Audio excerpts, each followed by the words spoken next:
Welcome to the Making of a Nation, American History in VOA Special English. A new leader stood before the American people on March 4th, 1913. He was Woodrow Wilson, the 28th President of the United States. Wilson belonged to the Democratic Party.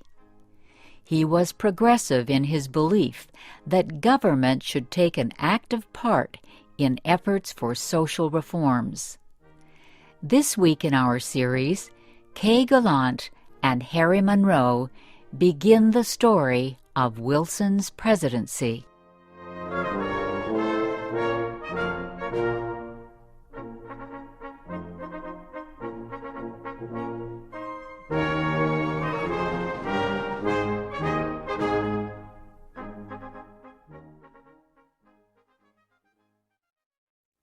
Woodrow Wilson had spent most of his life at Princeton University.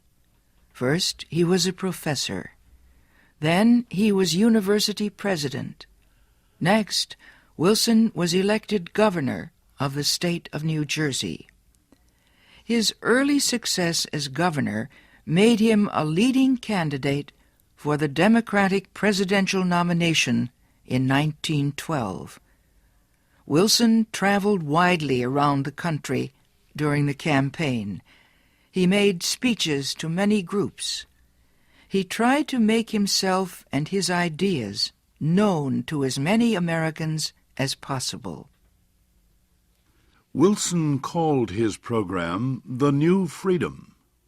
One of his campaign promises was to fight for better conditions for America's small business owners.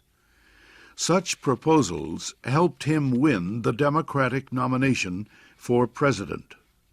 Then he defeated President William Howard Taft and former President Theodore Roosevelt in the election. Woodrow Wilson, the former president of a university, had become the president of a nation. The largest crowd in Washington, D.C.'s history welcomed Wilson outside the Capitol building on the day of his inauguration. He called on the American people to join him in making the country a better place.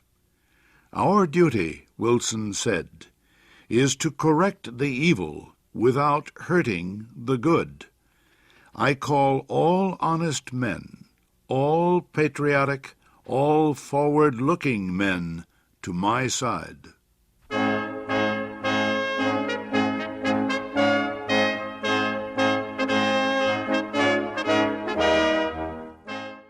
Wilson wasted no time. He immediately called a special session of Congress to act on Democratic campaign promises to reduce import taxes or tariffs. Wilson felt strongly about the need to reform these taxes. He broke tradition by leaving the White House to appear before Congress in person to appeal for his tariff proposals. Many members of Congress opposed Wilson's plans, but the new president used the results of a Senate investigation to win the fight. The investigation showed that a number of senators owned companies that depended on high tariffs for their profits.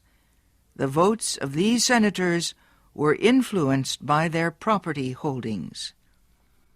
Public knowledge of the situation forced many of them to give up their holdings and stop resisting tariff reform.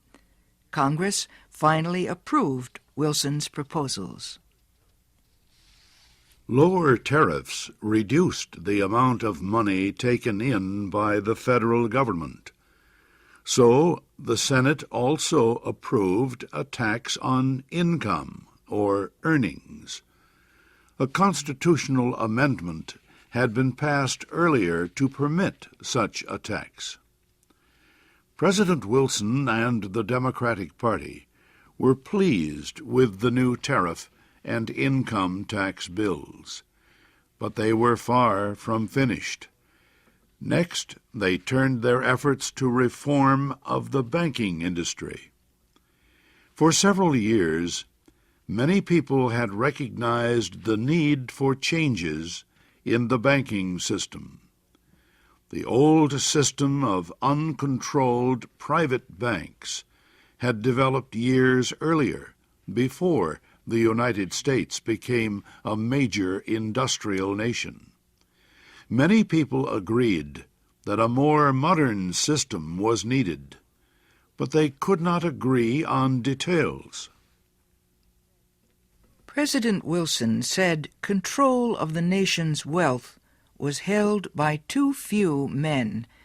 He noted a report that said just 2 men controlled 10% of the total wealth of the United States. Wilson said the nation needed a money supply that could be increased or reduced when necessary to correct economic conditions. He said a method was needed to let banks help each other during economic emergencies. And, he said, laws were needed to prevent a few wealthy men from using the economic resources of the country for their own purposes. Finally, Wilson said the control of this system of banking must be public, not private. It must belong to the government itself. Wilson called his proposal for a central bank the Federal Reserve System. Under the plan, the nation would be divided into 12 areas. Each area would have its own Federal Reserve Bank. These area banks would not do business with the public. They would serve only as bankers' banks, and they would issue a new form of money supported by the federal government. Most important, the leaders of the new system would be chosen by the government, not by private business.